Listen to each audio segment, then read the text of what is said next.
Okay, so welcome to CKHQ. The plan for today is going to be something a bit different. So we're going to run, or I'm going to run a kilometer every hour for the hours I'm in work. This comes from undoubtedly Bo Miles. So Bo Miles is like one of my favourite YouTubers. He's an unbelievably interesting guy. Likes to do a lot of kind of like running challenges, long-term endurance challenges, just general out and about challenges, to be honest. So as you know, I'm training for squatting and running at the moment, trying to squat something heavy and run something fast by kind of the end of August. On days like today where I have jiu-jitsu training in the evening, I should probably be squatting or doing a track session in the evening as well. Besides that, it's difficult to make up kind of overall training volume. So my idea is, for today, we're going to do a kilometer every hour on like quarter past the hour every hour for the hours I'm going to work. Came in this morning at around 9:30. It was on Uncle Duty's this morning. So basically 10:15, 11:15, 12:15 until I leave the office this evening. I'm going to do a kilometer. I'll bring you along with me so you'll get to see like a bit of behind the scenes of what myself and Owen do on a normal day, what the kind of run of the office looks like. And enjoy.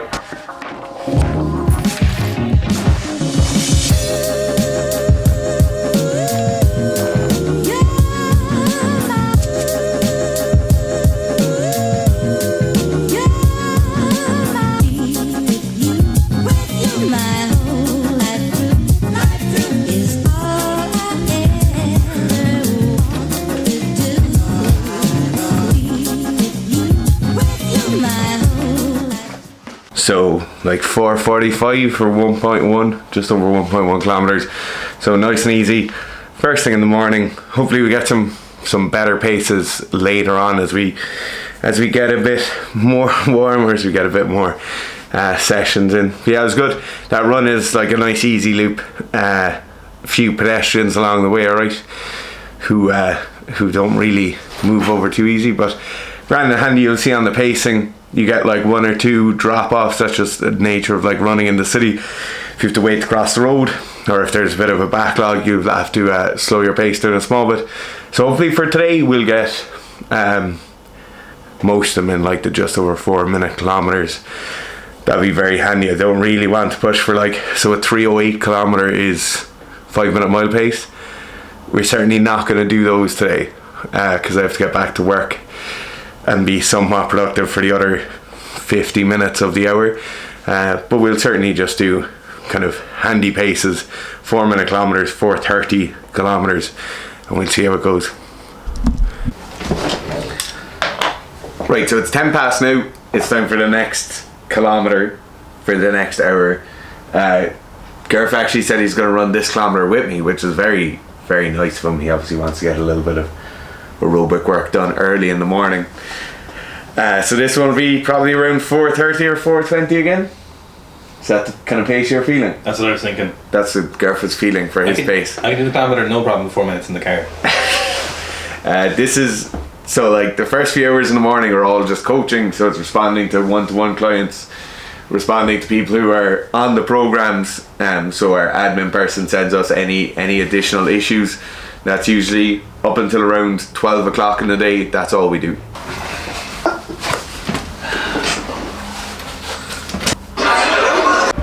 Right, second run done. That was 4:14. That was a much better pace.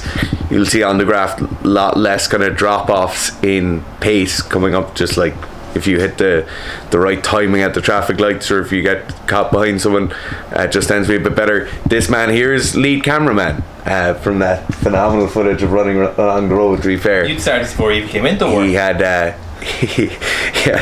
he had some technical issues with the focusing, but yeah, it was very easy. The second one was definitely a lot easier. And Barney, the Sony Alpha 6400 has a touch screen. Yeah. How long have we had these cameras? Too long. 6 months? More? A year? But we've had this same model. We have 3 of these. Yeah. And we've had one for 5 years. Yeah. And we just figured out No, this is the only one that's touchscreen, I think. Maybe they're all touchscreen. No, because remember we tried to touchscreen them before. Everyone tries to touchscreen the 6300s. Yes. And it's not. Yeah. And it's not. But yeah, all's going well. It's just after 12 now, going for the third run. I think this one's going to be around 4:25. I know I said in the last one too, and the last one's a bit fast, but I think it'll be around 4:25 or 4:30. And then we have to go for lunch because Gareth is hungry and I'm hungry. And the office isn't a good environment when the two lads are hungry. That's a lot different.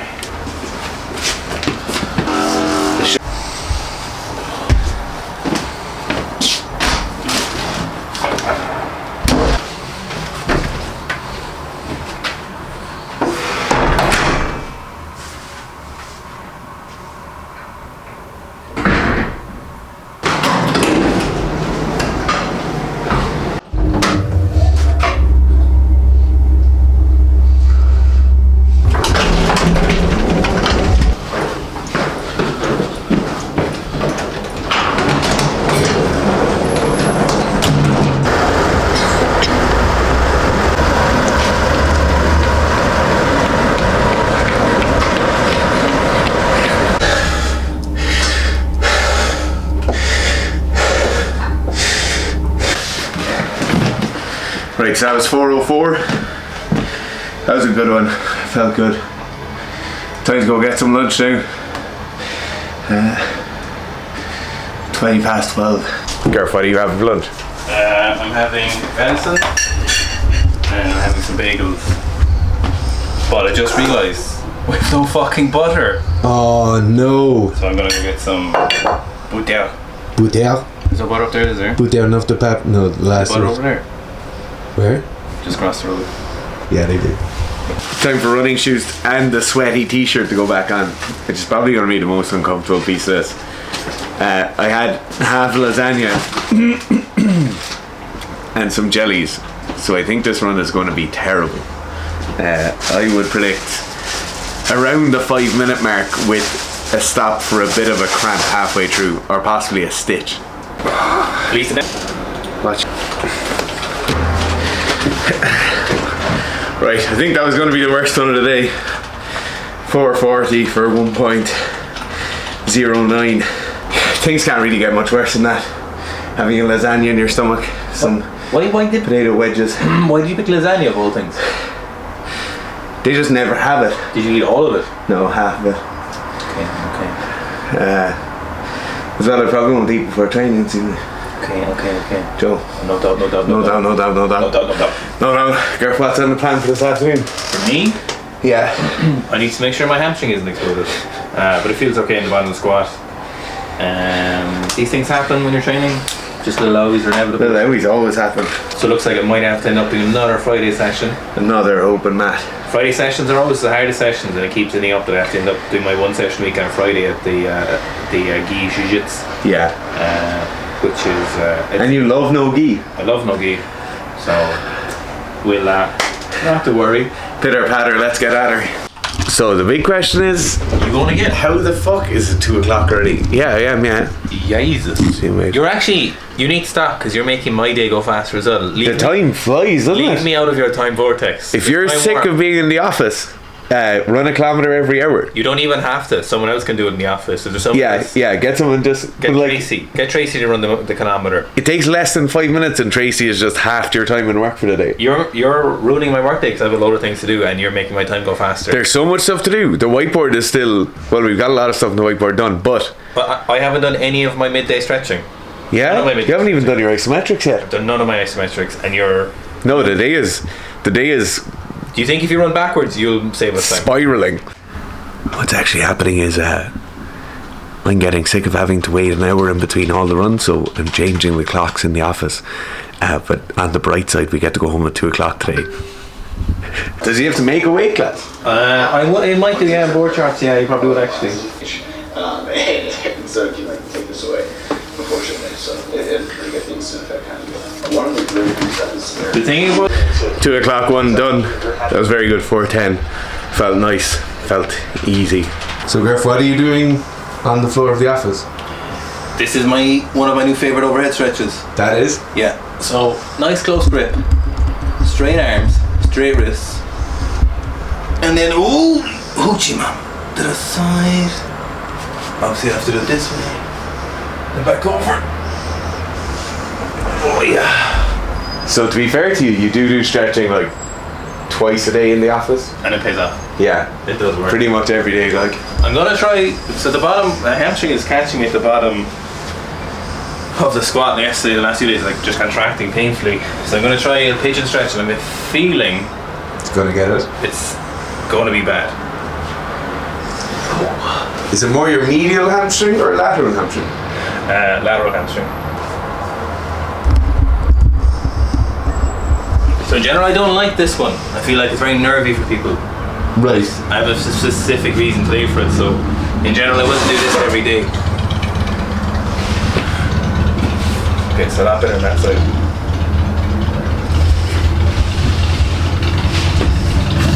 Okay, not too bad there, though. Feels good now, actually. Fitz did walk in it for me as well, to be fair. Yeah. I wouldn't call it an injury. I don't know what you call these things in weightlifting. And now we? Or just any sport, yeah, no, where you're like, oh, I can resolve this in 2 days, so I fixed it.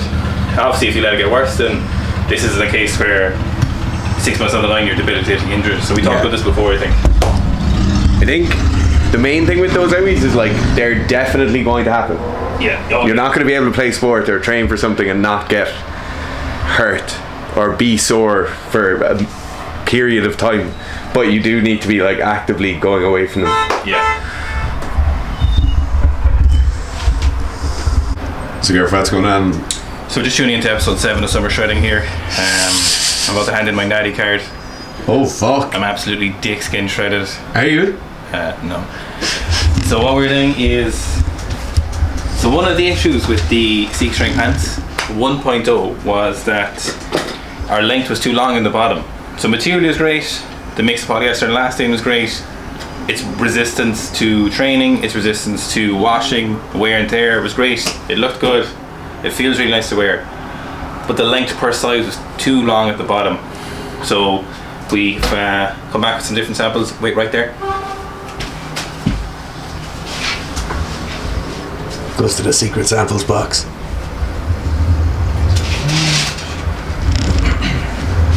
So we've made some changes to the proprietary blend.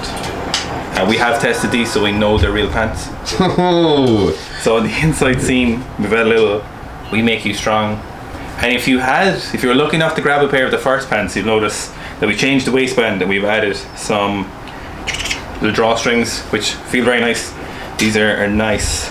We've gotten rid of the white panel, not because we didn't like the white panel in the first pair of pants, but because we wanted this second pair to look different, and we thought an all black look would be nice. Still embroidered. Still embroidered, of course. Will make you strong. Some main things with this will be the lengths. So what we're doing essentially is a little bit of. This is IP as well, so we'll have to mush all that out. A little bit of research in relation to what lengths should the size XL be from dick or crotch to the bottom of the leg, sample weight or like material weight. So we're just trying to figure that out. Every pants hopefully will get better. I'm sure 3.0 will be better again. We change some things again, but in the meantime 2.0 will be a fantastic pair of pants. Trained them last night, so pretty happy with them. You can see the chalk stains. So really what we don't want to see is, can I? No, catch up. So other pairs of pants, like for example, Don't say anything. Don't. Or No. shop.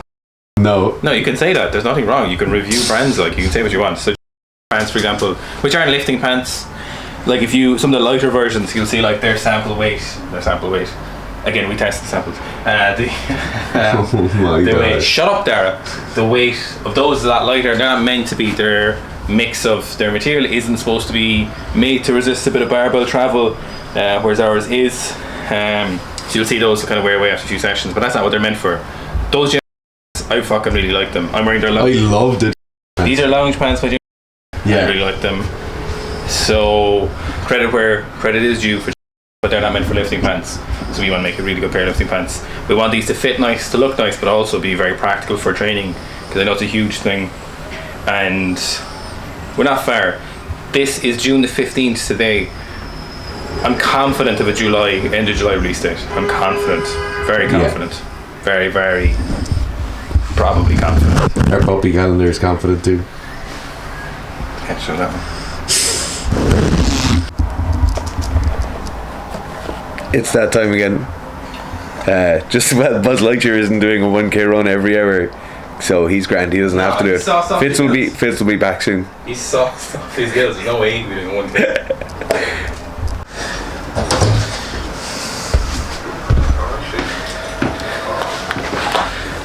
So that's 3 o'clock one done.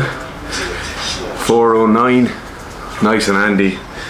As lunch digests more and more, they feel pretty easy. So 2 more to go.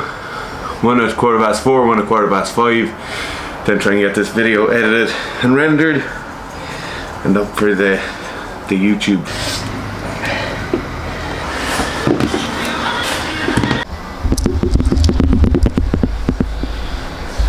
So it's just coming up on 4:15. Garth is resting before training. Time to go run. So that was one of the slower runs we'll see today at 4:49 for the kilometer. It's getting up on 4:25 now. The streets are busy and the footpaths are busy, so it just makes like the weaving in and out a small bit more difficult. A funeral procession definitely doesn't help either, but yeah, it's definitely something that like amateur runners probably don't consider enough. Particularly like we coach a lot of clients who have a fair bit of running in their weekly programs, and just like most of them aren't running on a track. Just the environmental conditions and how that just the busyness of the footpath will affect your pace. Like that's 40 seconds over the course of a kilometer. If you're running 5Ks or 10Ks, you know, the influence is going to be much, much higher. I've had to stop putting the wet, sweaty t-shirt back on, and I'm just going single-use t-shirt now at this point. It's unbearable. Garth had a nap beforehand. So it's 5:12 p.m. It's time for the last one. Thank God, because today's been a whirlwind. It just takes all the joy out of working for yourself, because you're under pressure to get work done in the hour. I'm not used to this kind of environment. We've got to change the route around slightly. Basically go straight out that road 500 meters, turn around, come back. There's a cafe that's down there that I've marked on Google Maps, with the hopes of having to wait less and having to double leg take down less people on the footpath. You're definitely going to grab a piece of cake. I'd love to grab some cake, yeah. So this, as I just said to Garth, is going to be either very, very fast. Sorry, not very, very fast. It'll either be fast. It'll be like up there with today, the rest of them today, or else it's going to be, so it's either going to be the fastest stuff today, but which still won't be very fast, or else it's going to be terrible because I'll go really fast on the way out and then I'll fall apart as I run into the wind on the way back. Only time will tell.